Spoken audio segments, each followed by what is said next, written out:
Alright, Ibanez has announced new colors for the RG550 Genesis, both gray metallic flat and white flat. So let's talk about this, because as you can see, I'm a fan of this guitar. And by the way, I'm not sponsored by Ibanez or anyone else, okay?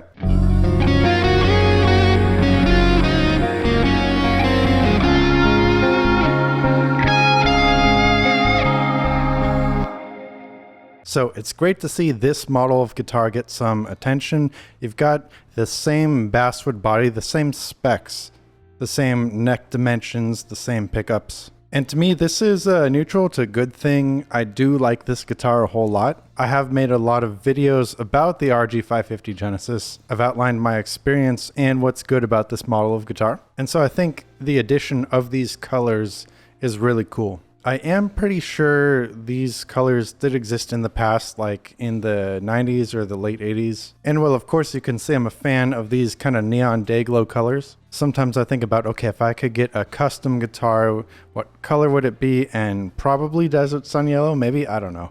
But I think what's great about these colors, the white and the gray, is how unremarkable they are. White and gray aren't exciting colors. It sounds more like we're talking about the top colors of sedans, but I think that's why they're great. Maybe you don't need a shocking neon color for your musical project. Maybe you don't need a standout color, and I get it. The era that this guitar is from is the neon standout, super hyper shredder 80s kind of guitar. That kind of musical niche. And you absolutely can rip it up on this guitar. I'm not saying I'm some kind of godly shred virtuoso, but this is a guitar that is conductive to that. You've got the super flat neck, the flat radius. But the guitar does have so much more to offer. You've got the HSH pickup configuration. You can get all kinds of tones out of this. I hope that the few measures I put together earlier were able to demonstrate this. You can do so much more than shred. You can play slower stuff too. The point is, this is an awesome instrument even beyond the super shredder 80s niche. It can be used in musical projects outside of that. Having a brightly colored instrument might be outside of what's appropriate for your band. It also might not be your personal cup of tea either. It might not be what you like, which is totally fair. The looks of an instrument can be subjective, which I realize implies there are objectively ugly guitars, therefore. But introducing these more muted colors can make this model of guitar more accessible to people. The people who want a great sounding, fantastic playing guitar, but the super bright highlighter colors aren't going to work for them, be it their personal preference or their band, their job, etc. Now let's, of course, talk about price. This model of guitar used to cost $999 USD back in the day, just under the 1K mark, and it was a steal for that price. You were getting a made in Japan Ibanez that was on par with the Prestiges, and I know it's not a Prestige, it's just that's the comparison here because the Prestiges are made in Japan. But for a while now, this guitar model has cost $1,199 USD, which is unfortunate.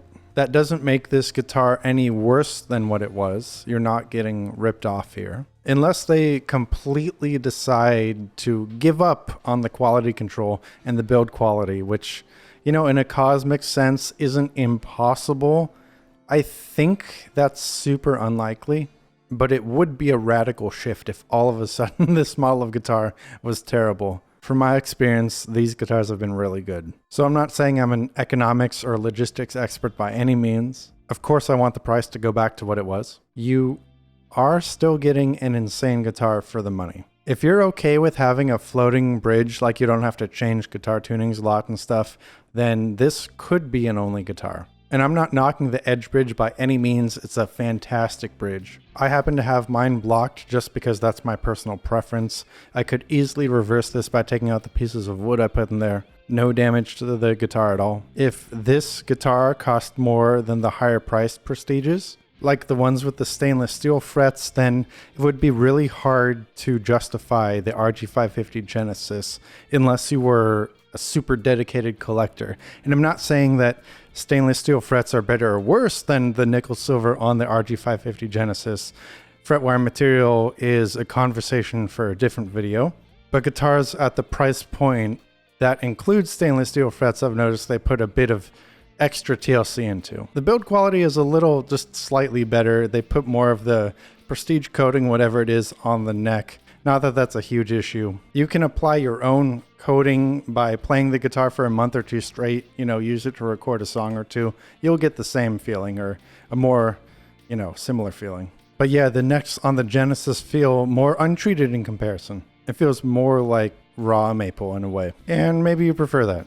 But putting a lot of hours into playing this guitar is not a hard thing to do by any means. These things rock. But moving on, will I get one of the new colored ones? And the answer is maybe not, but I already have two. One for standard tuning, one for drop C. I am a huge Ibanez fan, so I had to get both the Desert Yellow and the Road Flare Red. More and more, I'm loving the maple fretboard with the dot inlays. Back when I was younger, I had to have the ebony fretboards because they were the darkest. It was the most metal. I do like how the ebony fretboards feel, when you're really digging in, doing the vibrato or the bends. I like how smooth it feels. And I still love that too, but I'm appreciating the maple more and more.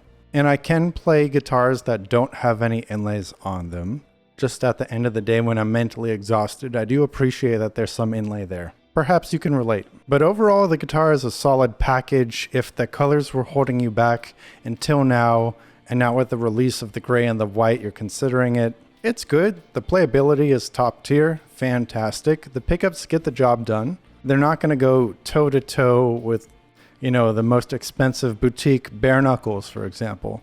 But they're not terrible. They're not like the INF pickups from back in the day. Those I personally really disliked. I had a 2006 S470 and those came with INFs and I ripped them out. I put in DiMarzio deactivators. I know some people say those are super bright, but these were way better than the INFs. Just in my opinion, probably not the end of the world. If I tried them now, it would probably sound okay, because I've got better tech at my fingertips. I know how to dial amps better. I've got, the Neural DSP plugins, which sound good despite what you do to them.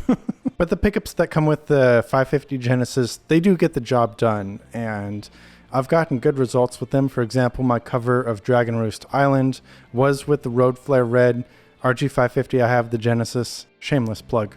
And as long as the pickups sound good enough, they're going to sound just fine in a mix. What do you think? Now that there's gray and white that will soon be available, they're not available yet at the time of recording of this video. They've just announced it. You can get it on pre-order. But what do you think? Are you interested in an RG550 Genesis now? Do you already have one and you're happy to see this model get some attention? Comment down below. Of course, this is YouTube, so I have to say the YouTube things. Be sure to like, comment, subscribe, share the video, print out every frame and mail it. Join the Discord to continue the conversation. And hey, if you're looking for something cool to listen to, I'm on all major streaming services, Heisey Productions. And as always, peace.